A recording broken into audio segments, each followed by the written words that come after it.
윤석열 전 대통령의 내란 우두머리 혐의 공소장에는 윤 전 대통령이 이진우 전 수방사령관에게 4명이 1명씩 들쳐업고 나오라고 해라, 총을 쏴서라도 문을 부수고 들어가서 의원들을 끌어내라는 지시를 했다고 적시돼 있습니다. 하지만 그동안 이 전 사령관은 윤 전 대통령과의 통화 내용을 함구해왔습니다. 정말 엄중하고 중요한 상황인 건 제가 알지만 말씀드리는 것이 상당히 제한되는 것을 양해드립니다. 오늘 서울 군사법원에서 열린 내란 혐의자들에 대한 공판에서 증인으로 출석한 이진우 전 사령관은 처음으로 윤 전 대통령 공소장의 해당 내용을 인정했습니다. 계엄 당일인 지난해 12월 3일 밤 11시 30분부터 다음 날 계엄 해제 의결 전까지 윤 전 대통령의 전화를 3번 받았고, 첫 번째 전화의 지시가 국회 본회의장 가서 4명이 1명씩 끌어내라 였다는 겁니다.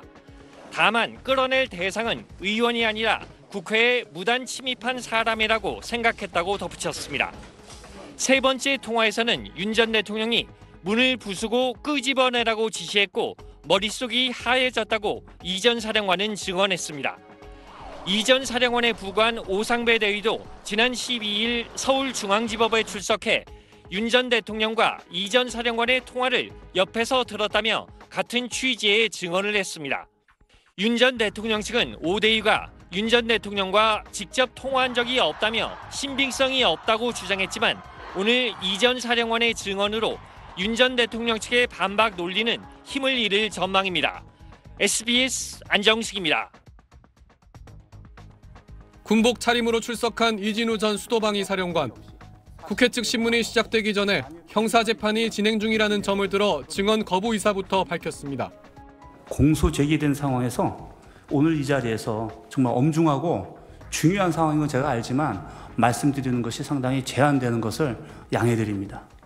국회 측은 계엄 직후 국회 강제해산 의혹과 관련해 윤 대통령 지시 여부를 추궁했습니다. 윤 대통령 공소장엔 4명이 1명씩 들쳐업고 나오라고 해라, 총을 쏴서라도 문을 부수고 들어가서 의원들을 끌어내라는 지시를 이 전 사령관이 윤 대통령으로부터 직접 받은 걸로 적시됐기 때문입니다. 이 전 사령관은 답변을 거부했습니다. 대통령이 총을 쏴서라도 국회의원을 끌어내는 임무를 수행하라고 지시했죠. 답변 드리기 제한됩니다. 반면 윤 대통령 측 반대 신문엔 선택적으로 답변했습니다. 비상계엄 선포를 당시 위법, 위헌이라고 생각할 여지가 없었고 지금도 적법하다고 생각한다고 말했습니다. 위법이다, 위헌이다라는 생각을 하등에 할 여지가 없었습니다. 그리고 지금도 그 부분에 대해서는 전 적법했다고 생각을 했고, 계엄 선포 직후 발언 내용, 태도와 비교하면 완전히 달라졌습니다. 현장에 출동했던 지휘관으로서 좀 더 세밀하게 살피지 못한 그 부분에서 사과드립니다. 또 국회 봉쇄 지시가 있었느냐는 질문에도 없었다고 답했습니다. 2시간 넘게 진행된 증인 신문에서 국회 측 질문은 대부분 답하지 않고 본인이나 윤 대통령 측에 유리해 보이는 진술만 하면서 선택적 증언 거부였다는 지적이 나옵니다. SBS 손형환입니다. 오늘 오전 9시 55분 윤석열 전 대통령이 서울중앙지법 서관 앞에 모습을 드러냈습니다. 법원이 오늘 재판부터 지하주차장 출입을 허가하지 않고 지상으로 출입하게 했기 때문입니다. 짙은 남색 정장에 빨간 넥타이를 맨 윤 전 대통령은 오전과 오후 포토라인을 지나가면서 취재진 질문에 답하지 않았습니다. 비상계엄 선포에 대해 사과하실 생각 있나요? 체포조 명단에 있던 의원이 대선 후보 됐는데 좀 어떻게 보세요? 재판장에선 12.3 계엄 당시 함께 있던 사령관의 수화기 너머로 윤 전 대통령의 지시를 들었다는 증언이 나왔습니다.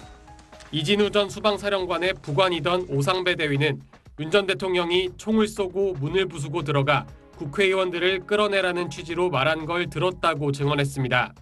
또 계엄 해제 요구한 가결 이후엔 계엄은 2번, 3번 더하면 된다고 말했던 걸로 기억한다고도 했습니다. 오 대위는 체포에 채자도 꺼낸 적이 없다는 윤 전 대통령 측 기자회견을 듣고 군 통수권자가 부하를 버렸다고 생각했다고 말하기도 했습니다. 이에 윤 전 대통령 측은 오 대위가 윤 전 대통령과 직접 통화한 적이 없고 실제 통화한 이 전 사령관의 진술과도 맞지 않는다며 신빙성을 문제 삼았습니다. 지난 기일 9분가량 직접 발언에 나섰던 윤 전 대통령은 오늘은 법정 안에서도 아무런 말도 하지 않았습니다. 오늘 재판은 지난 1일 검찰이 윤 전 대통령을 직권남용 혐의로 추가 기소한 뒤 처음 열렸습니다. 재판부는 두 사건을 병합했지만 직권남용 혐의는 오는 19일 열리는 4차 재판에서 진행하기로 했습니다. SBS 판광현입니다.